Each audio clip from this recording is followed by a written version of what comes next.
A new double-click exploit bypasses browser protections. Another compromise affects extensions downloaded by millions of Chrome users. U.S. Treasury workstations were breached in an attack linked to Chinese hackers. And CrowdStrike bounces back from the largest IT outage in history. This is Cybersecurity Today. I'm your host, Jim Love. As Elvis once said, it's good to be back. If you use Google Chrome or any browser really, you might want to think twice before you double-click. Security researchers are warning of two alarming hacks making the rounds right now, both of which exploit users' trust in everyday browser operations. This holiday season, cybersecurity researchers at Cyberhaven discovered that its own Chrome extension had been compromised through a vulnerability in Chrome's developer authentication system. Ironically, Cyberhaven's extension is supposed to enhance security by preventing users from entering sensitive information. But Cyberhaven was only one of the developers affected. Attackers spearphished extension developers, stealing credentials and uploading malicious versions of popular browser add-ons, and at least 33 extensions were infected, hitting an estimated 2.6 million devices. The malicious updates automatically install, meaning users didn't need to do anything but open Chrome. John Tuckner, founder of Secure Annex, reports that the attackers relied on custom lookalike domains. He said the same group likely compromised at least 19 other extensions, leading to a total of 1.46 million suspicious downloads.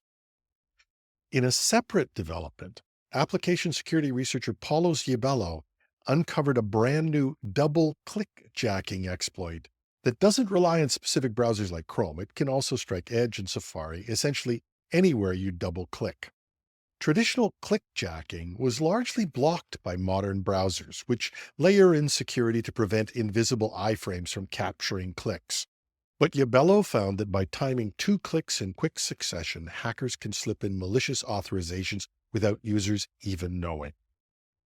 This might trick you into granting permissions you didn't realize you were giving, or disabling security settings in the blink of an eye. Together, these discoveries highlight a major challenge for browser security.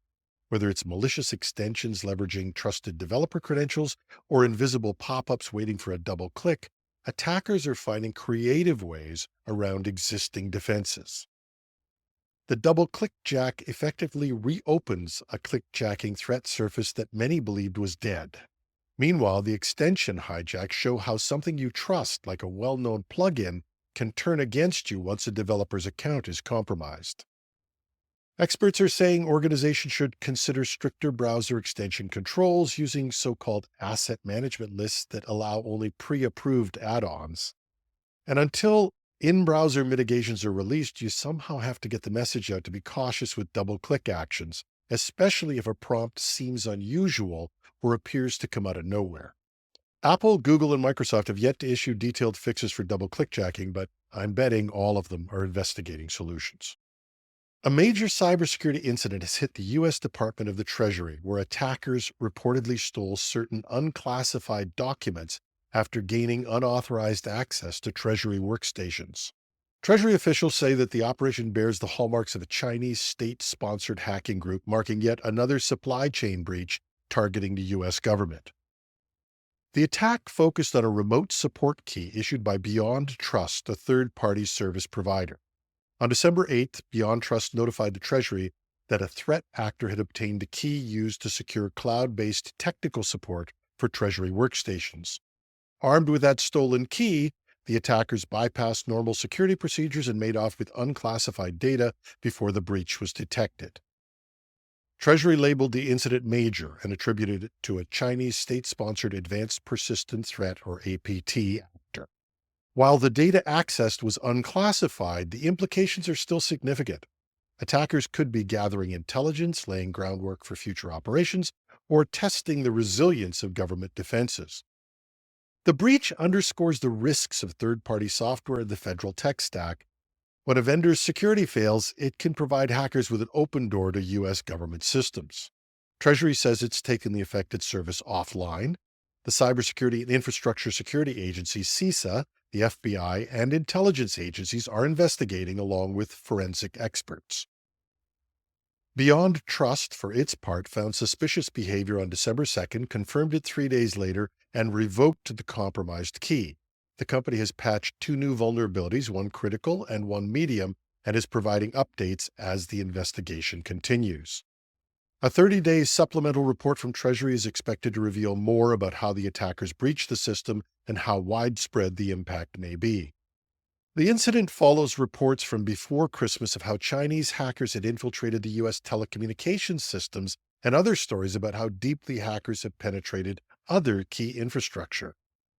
The Wall Street Journal reported that the Chinese hack last year compromised even more U.S. telecoms than previously known. In addition to AT&T and Verizon, the hackers got into Lumen and T-Mobile.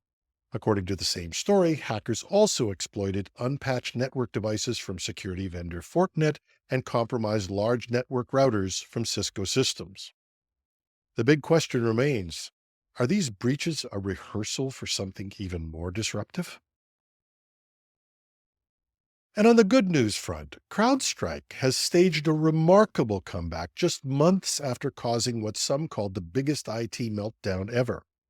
The cybersecurity company recently regained more than $30 billion in market value that it lost when a routine software update went horribly wrong in July. Just to refresh you on the story, CrowdStrike, known for protecting some of the biggest names in finance, healthcare, and aviation, pushed out an update to its flagship Falcon security software. Almost immediately, millions of Windows PCs and servers started crashing, leaving airline passengers stranded, hospital appointments canceled, broadcasters thrown off the air. It was so massive that U.S. House Homeland Security Committee Chair Mark Green dubbed it the largest IT outage in history. For a while, things looked really grim for CrowdStrike. Their share price dropped by more than a third, and yet CEO George Kurtz insists customer trust didn't take a permanent hit. He told the Financial Times, "Customers are staying with us," and reported one client comparing this to the experience of a broken bone that heals stronger.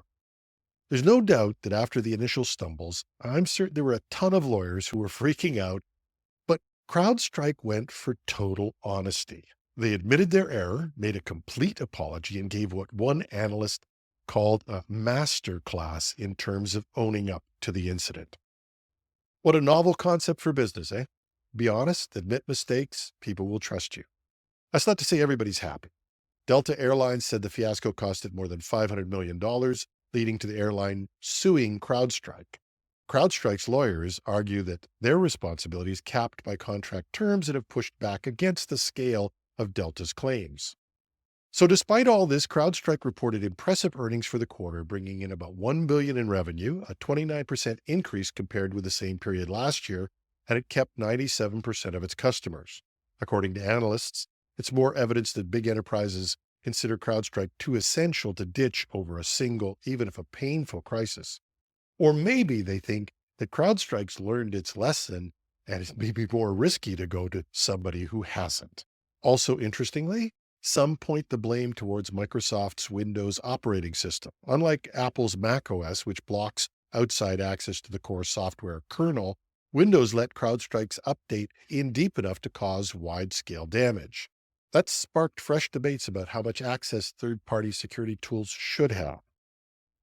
Looking ahead, CrowdStrike's next real test comes in the fourth quarter when many big contracts are up for renewal. The company has already doled out $60 million in what it calls customer commitment packages, think free subscription extensions, add-on features, just to maintain goodwill.